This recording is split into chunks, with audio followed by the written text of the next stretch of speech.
Good morning po sa ating lahat. At nagising nga po ako na umuulan po ng snow or nag-i-snow na naman po dito sa amin. March na po at going to April na ang buwan namin. Pero nag-i-snow pa rin siya. Super ang lakas talaga ng snow. Mabuti na lang may kasama siyang ulan. Kaya hindi masyadong namuo ang snow doon sa daan. Pero of course, sa mountain ay marami na talagang snow, guys.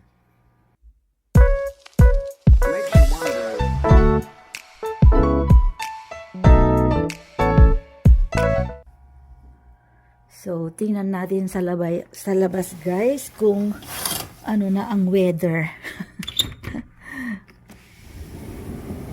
Ayan guys, nakikita nyo, nag-i-snow pa rin siya. Grabe. Ayan oh. Ayan. Super ang snow niya, grabe. Spring na dito guys. Pero nag-snow pa rin. Ewan ko kung eto na yung last snow niya. Yung mga tanim ko dyan, oh, nabalutan na. Nabalutan na ng snow. Ayan, namatay na yung sili ko. Kaya pagka winter talaga dito ay walang masyadong mga fresh na gulay. Karamihan ay gulay sa ibang bansa. At kung dito sa loob ng bahay ay madilim pa rin. Anong oras na? Magna-9 na pero madilim pa rin guys. Ayan o, tingnan nyo. Ang kapal talaga ng snow. Nag-snow pa rin o, tingnan nyo. Kaya malamig pa rin ang weather. Mas lalong lumamig dahil dahil nga nag-i-snow na naman siya guys. Ano ba yung weather namin? At dahil umuulan, ay dito lang tayo sa bahay. Ito yung aking mga hinugasan kahapon. Iligpit muna natin siya guys. Ilagay sa kanya-kanyang lagayan. At yan nga ang lagayan ng aking mga kasirola.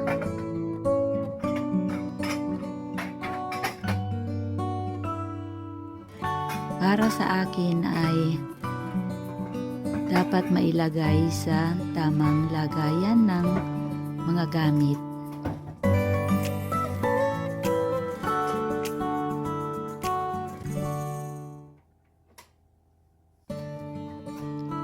Sa araw na ito ay maglilinis ako ng konti dito sa loob ng bahay dahil hindi ako makapaglakad dahil sa snow. Kaya mag-chill-chill lang muna ako dito sa loob ng bahay at yan nga, ilalagay na natin yung ating mga kutsara, isunod natin yung ating mga chopstick. Yan guys ang lagayan niya.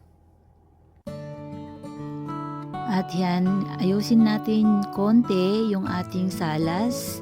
Malinis naman guys ang aking bahay, kaya nga lang kung minsan mag-isa lang naman din ako dito sa bahay, naboboring ako.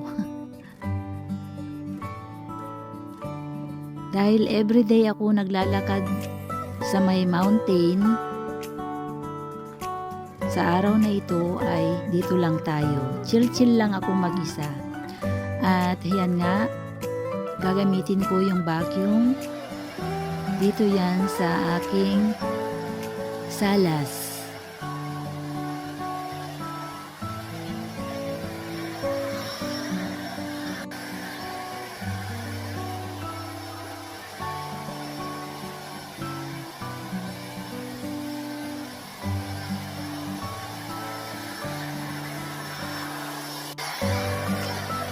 At isunod naman natin yung ating kwarto ng aking mga binata. At ito naman yung aking dining table. Diyan naman ay ang aking kitchen.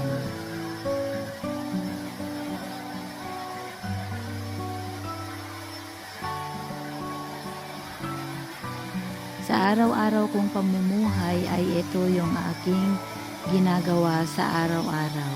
Hindi ko man maipakita kung minsan na naglilinis ako dito lagi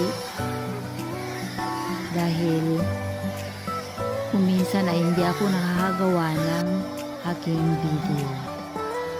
At ito yung guys, yung sa aking binata, yung kwarto niya. Medyo linisan natin muna sandali itong mga hindi ko pa nailigpit ito kanina. At i-vacuum na natin, ito yung loob ng kwarto ng aking si Bunso. Dahil wala dito si Bunso, tinanggal ko muna yung kanyang mattress na kanyang hinihigaan at inilipat ko sa aking binata. At yan, iligpit na natin yung ating vacuum cleaner at yan naman ang lugar niya.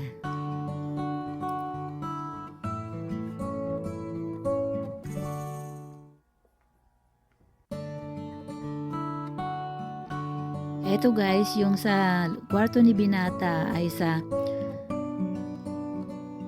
may bed niya ay merong akong mga nilabhan na hindi ko pa nailalagay sa mga lagayan. So ngayon ko pa lang ilalagay sa kanya-kanya nilang mga cabinet. Ito ay para sa kay Bunso at ilalagay ko na sa kanyang cabinet.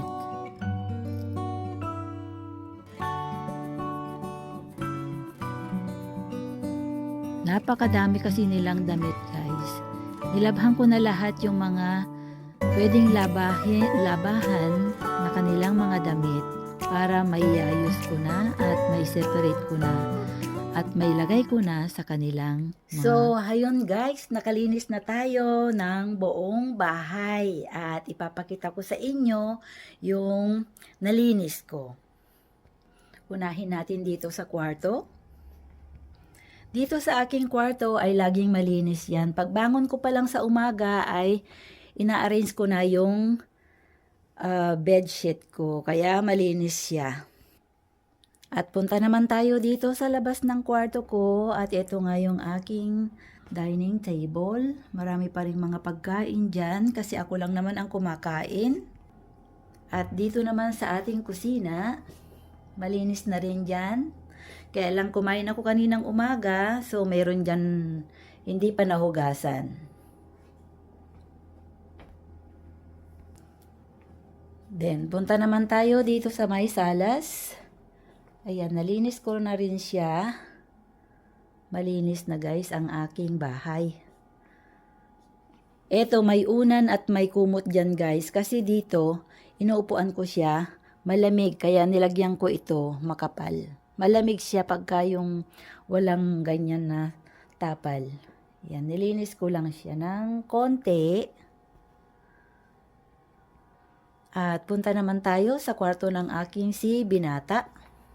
Ito yung kwarto niya. So, malinis na. Alam nyo guys, yung bed, dalawa na yan. Yung isang bed na, isa ay bed yun ng bunso ko. Inilagay ko na lang siya dito dahil wala naman na siya. Sorry. So, ayan yung kwarto ng aking binata at malinis na rin. Yung laptop niya, walang gumagalaw dyan. Dapat gamitin ko pero hindi ako marunong gumamit. So, ayan guys. Ang dami nilang mga damit, mga jacket. At nandito pa yung mga ibang damit nila. Damit lang yan ni binata. Napakarami. So, lahat yan guys, dito sa banda dito ay mga medyas yata yun. Tapos dito mga panties. At itong aparador na ito ay napaka puno din dyan guys. ng mga jacket. Kasi makakapal yung mga jacket nila. Dahil nga pag winter, mas mahaba ang winter dito kaysa sa summer. So, mas marami silang mga damit. Sorry guys. So, punta naman tayo dito sa kwarto ni Bunso na dating meron siyang mattress dyan na nakalagay. Pero tinanggal ko dahil matagal naman siyang hindi uuwi dito sa bahay dahil nga nag-uumpisa pa lang sa army. So, tinanggal ko na at inilagay ko doon sa kwarto ni Binata para naman maging mataas-taas ng konti yung kanyang higaan pag dumadalaw siya dito. Ayan. Nandiyan pa yung bag ni Dalaga na pang-army. At yung higaan ni Yurong, yung aming alaga, pag pumupunta siya dito, yan yung ginagamit niya. So, malinis na yan guys dito sa loob ng aking sa kwarto ng aking si Bunso. At yung si Bunso ay nandyan din yung laptop niya. Walang gumagamit guys. Kaya next time magpapaturo akong gumamit ng kanilang mga laptop para magamit ko na rin. Kasi nakakahinayang na hindi ginagamit, baka masira siya. Ayan guys, mag-i-11 na ng umaga. At ipapakita ko sa inyo doon sa labas. At kagaya nga ng naipakita ko kanina na umuulan ng snow. Pero ngayon ay parang huminto na. So, ayan guys. Huminto na yung snow. Yan, madaling matunaw dahil may kasama siyang shower rain. So, maganda naman at matunaw siya kaagad. Dito sa aming mga toilet ay malinis naman siya. Dahil walang gumagamit dito sa toilet na malaki, malinis siya dahil bago umalis yung aking mga anak ay nilinis ko na. Hi! Tingnan nyo guys, malinis na malinis siya.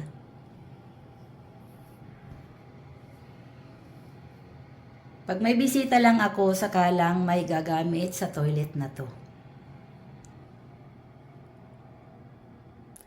At doon naman sa toilet ko ay maliit lang naman ang toilet ko. Ito. At lagi lang naman malinis ang toilet ko. Ayan guys. Lagi siyang malinis dahil pag naligo na ako, lilinisan ko na siya. So, everything is fine. Ayan guys, tingnan nyo yung aking mga halaman. Healthy pa rin sila kahit winter. Ay nilalagyan ko sila ng collagen. Ito. Ito, patay na ito dahil nga hindi siya naarawan. At ito din yung isa. At yan din. Yung iba ay naipakita ko na sa unang vlogs ko. Yan. Healthy sila guys. Healthy silang lahat. Ayan nga, may bulaklak pa. Oh. Ang tagal nitong bulaklak, nung summer pa yan. Ngayon, magsa-summer na, buhay pa rin. Kahit hindi siya naarawan. Parang indoor yata ito. Dahil dito sa may entrance namin ay malinis din siya guys. Yan, pag iganyan mo yung kamay mo kasi, mag-iilaw siya. Kaya magiging maliwanag pag nakatapat ka sa may ilaw. At yan, dahil natapos ko na lahat ng aking mga gawain, chill-chill lang muna ako dito sa aming sofa habang nanonood ako ng aking mga vlogs. Relaxation time.